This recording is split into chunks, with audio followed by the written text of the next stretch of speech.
Somos espíritos imortais. Ao longo da nossa existência, passamos por inúmeras situações a fim de desenvolvermos virtudes e vencermos as imperfeições.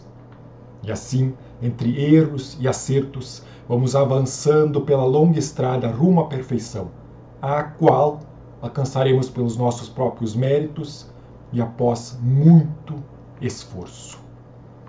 Dentre várias qualidades que devemos desenvolver, podemos citar: não fazer o mal, ser bom para com todos, fazer o bem sem esperar nada em troca, perdoar os erros dos outros, não ser vingativo.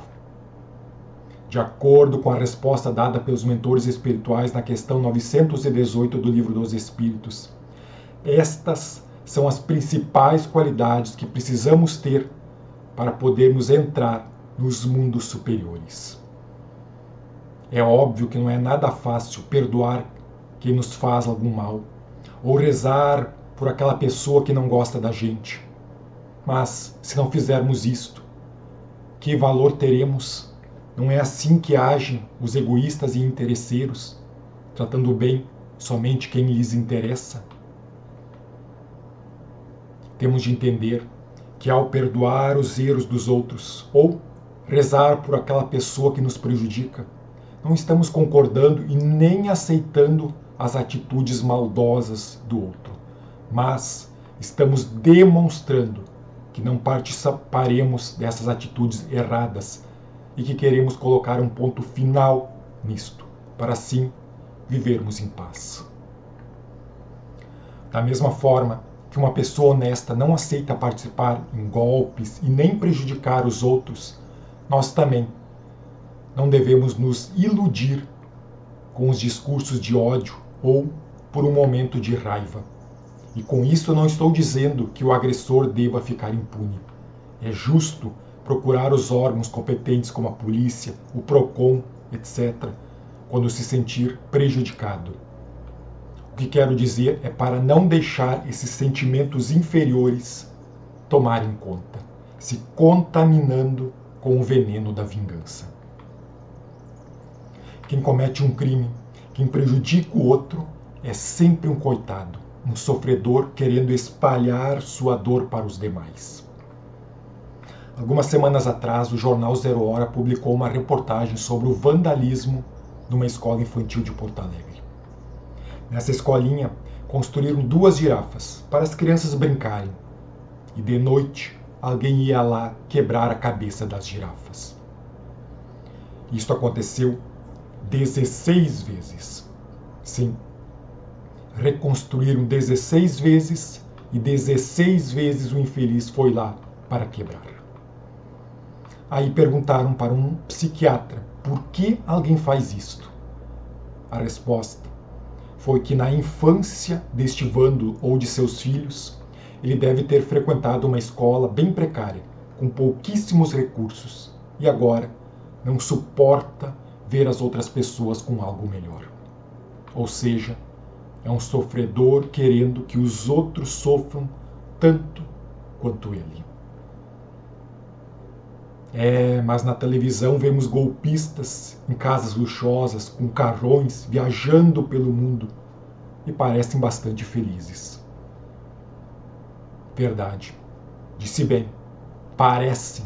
São isto sim muito burros, pois uma hora isto acabará.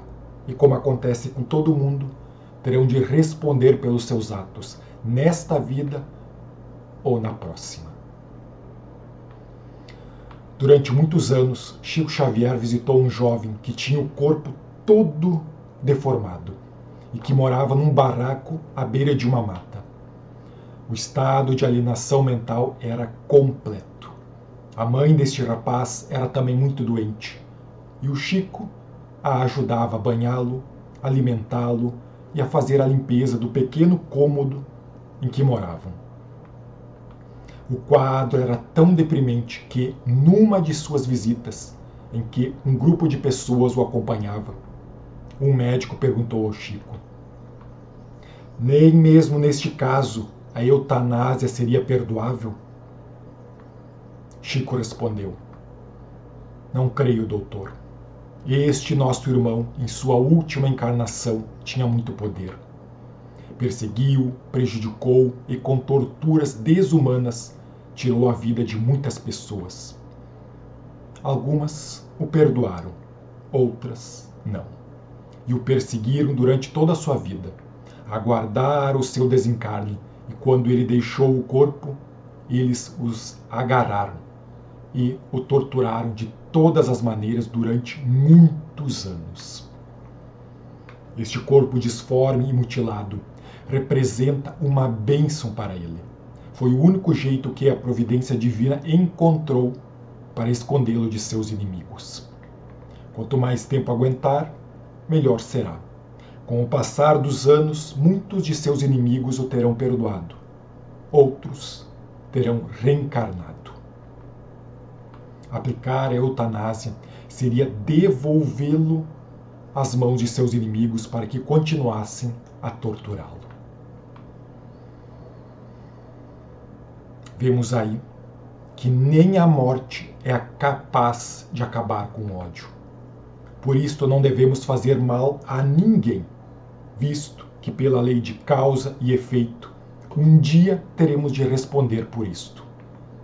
E se porventura alguém nos prejudicar de alguma forma, que possamos perdoá-lo e esquecer isto, da mesma forma que gostaríamos que as nossas faltas também sejam perdoadas. Mas alguém poderá dizer que tudo isso é muito bonito, mas você não conhece minha história. Não sabe que um ladrão roubou todas as minhas economias, que não consigo dormir por causa do barulho do vizinho, que fui enganado. Realmente não conheço sua história e nem daquele que te prejudicou. Só sei que somos espíritos imortais. Vivemos muitas encarnações e estamos aqui para nos tornarmos melhores. Durante essa trajetória, por ignorância, cometemos muitos erros que terão de ser reparados. Então, talvez tenhamos de sofrer hoje por causa de alguma maldade que fizemos numa vida passada. Ou, quem sabe, temos de passar por certa dificuldade para desenvolvermos alguma habilidade. O caso é que vivemos num mundo de provas e expiação, e por isto as dificuldades fazem parte deste planeta.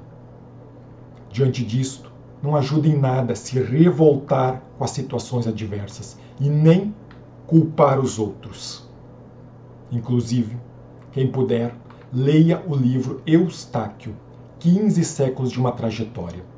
Lendo o livro, verão quantas oportunidades desperdiçamos por não sabermos perdoar e por não sermos éticos.